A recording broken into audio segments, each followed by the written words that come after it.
2-3 жылдын ичинде электр энергиянын өндүрүлүшү бир 20-30%ке көбөйөт да.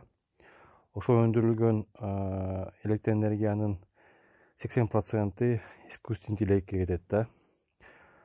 Бүгүнкү күндө искусственный интеллекттин биздин толук жашоо турмушубузга кире баштады да. Анан социалдык желиде, башка жерде чогулган маалыматтарды иштетиш үчүн эбегейсиз мындап келгенде электр энергия кетет да. Искусственный интеллект көп нерсени мындап келгенде толугу менен өзгөртөт да. Мындап келгенде адамдын психологиясы жана ошондой эле кээ бир профессиялар, кесиптер жооп да кетиши мүмкүн, кээ бир профессиялар кайра өнүгүп да кетиши мүмкүн да. Бирок мындайга алып келгенде эң негизгиси адамзат болгондон кийин адамзат менен баарлашуу, мындап айтканда коммуникативный мындап келгенде жөндөмдөр болгон адамдар алар өзүнүн ордун таап кете алат да.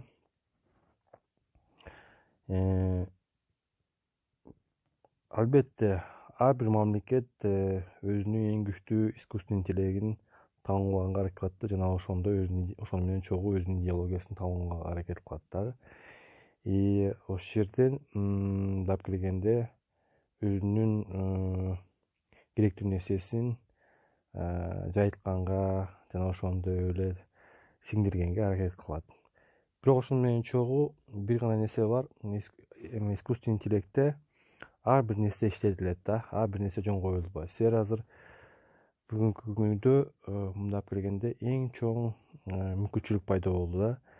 Силердин ар бир чыгарганыңар, фотоңор, видеоңор, аудионор анын баары тең искусственный интеллект менен иштетилет дагы. Ошо дагы силердин айткан сөздөрүңөр, силердин кылган аракетиңер ошо жанагы өзгөрүлүп жаткан искусственный интеллекттин коюп аткан информационный немесинде силердин оюңар, пикириңер эсепке алынат да. Айта турган нерсем,